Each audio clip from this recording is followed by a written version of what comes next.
Oh, like I said in many of my videos, I get to park in the funniest places. Welcome back to the channel, folks. My name is Henry. I look very cold. It's because I am. It's like 4 degrees out and the water is 4 degrees. I texted my contact here in Squamish, who lives in Squamish, to ask if the lakes are frozen. She says, no, they're not. I think she was pulling a fast one on me because obviously there's a layer of ice over Alice Lake Provincial Park. The campground is now closed and it's currently open for day use only. The parking lot is unlocked for people to come and enjoy as long as the snow, because they don't do snow removal in the parking lot. So as long as they can still drive in, they will leave the park open. But as soon as there's enough snow on the ground, they will close even the parking lot. So I'm lucky enough to not only get to the lake, but BC Parks Park Ranger Eric was nice enough to actually unlock the bollard and allow me to drive right in so that I don't have to hoof my dive gear on an icy walkway to get in here. Anyway, this is the public beach, the main beach. Get a lot of people swimming right here. They pull it for the winter, but there's normally 2 swim platforms out there. And in fact, there's like a wedding band in there. It's been there for like 20 years, I think, when I first heard about it. But yeah, normally we get some children's play toys and so on in here. But what a beautiful day. I am going to go for a cold dive. And for once, I'm smart enough to wear pants. I got pants on. Look, pants. All right, we'll see you guys in the water.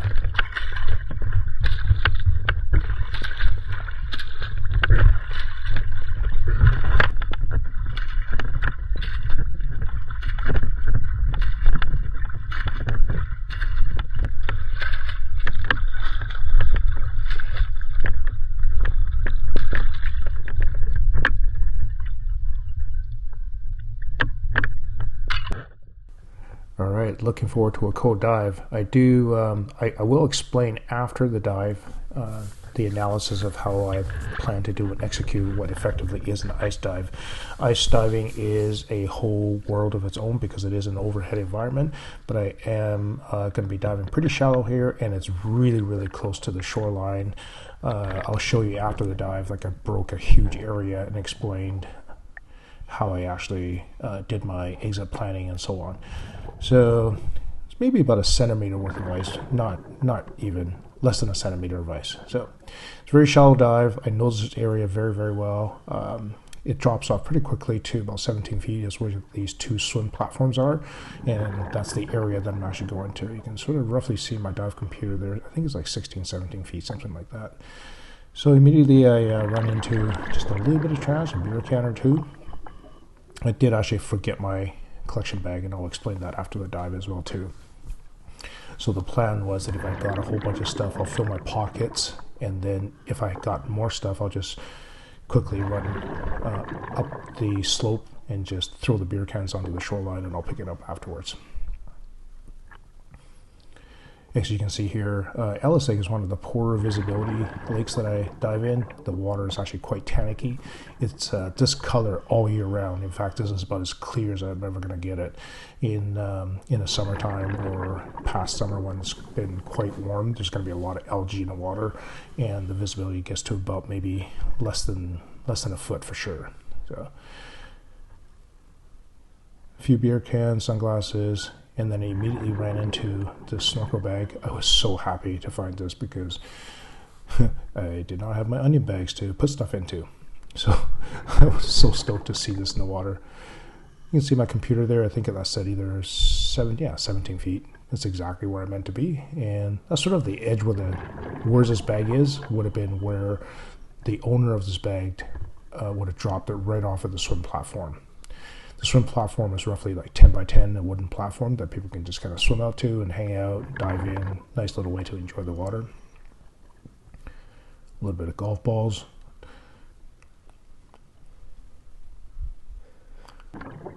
And And of course, the bikini.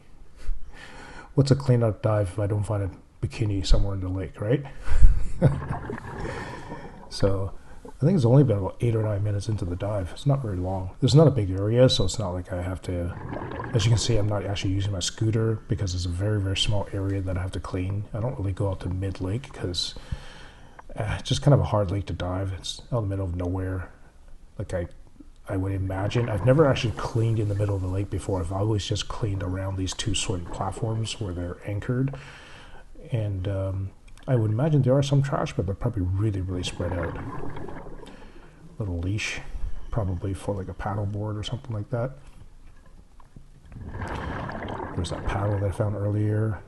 I do have a small collection of these stand-up paddleboard fins, so if anybody needs one, let me know, because I got like probably, I've thrown out so many of them, probably like 50 or 100 of them, but I think I got about 10 of them in my collection, so if anybody needs one, get a hold of me and I'll give you a fin. So more goggles, beer cans, and I'm already starting to sort of head up the slope now. Mostly because I kind of cover the area as much as I could, and I'm starting to kind of head up the slope. The next video sequence here, you can see here it's going to get a little bit lighter because I'm heading up 5 feet of water. I am going to double check just to make sure that I can actually break the ice above me, because that was always my plan. So it's here, yeah, it wasn't hard to break, just punched through. So if I actually needed emergency ascent, I could actually just go straight up. I'll be able to burst right through that ice. And there you go. That's the end of the dive. There's a chunk of ice. Actually, it's kind of funny that I was trying to see if I could see it underwater, and I actually can't really see the ice underwater.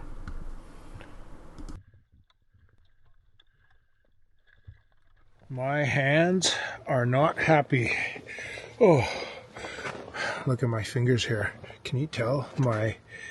That's the blood. So here's the cold part. Here's the cold part. Here's all the blood rushing back into my fingertip. Oh my God. Okay, so let me just show you what I did here. So what I did is I broke all of the ice all along here so that I would have a nice decent exit. I also tested to make sure that I could actually break through the ice, and that big pocket right there actually came up and it poked a hole right through it, and I went back down. I just kind of did this section right in here. I didn't go very far, 17 feet. The swim platforms are typically right just past the end of this little pocket right here. Yeah. So the funny thing is, when I started to set up for my dive, I realized I actually forgot my onion bags. And you guys know that I collect I got a big pile of onion bags at home, and I was loading up my dive gear, and I just forgot one. I checked my pocket, I got nothing. So I'm like, oh man. Okay, so what I have to do is I have to go down and just keep bringing things up. And then, like, literally maybe a few minutes into the dive, I found this little, what do you call this? Little snorkel bag, little Aqualung snorkel bag. Hang on a second. Yeah, on this side. Yeah, so you can see it now. There's probably something in there, actually. So I ended up just putting all my beer cans and such right inside. The paddles and so on. And, oh, there's the water. That's all the crap that's in there. So yeah, luckily I found that bag, and of course I got some stuff in my pocket here. I got 2 beer cans in this pocket here, and yeah, I got lucky. Okay, let me get out of this, warm up a tiny bit, and then I'll show you what I got. Okay, let's see what I got here. At the bottom half of the paddle, I have 2 paddles, plastic bottle, beer cans. I'm wondering if there's anything inside the bag here, so.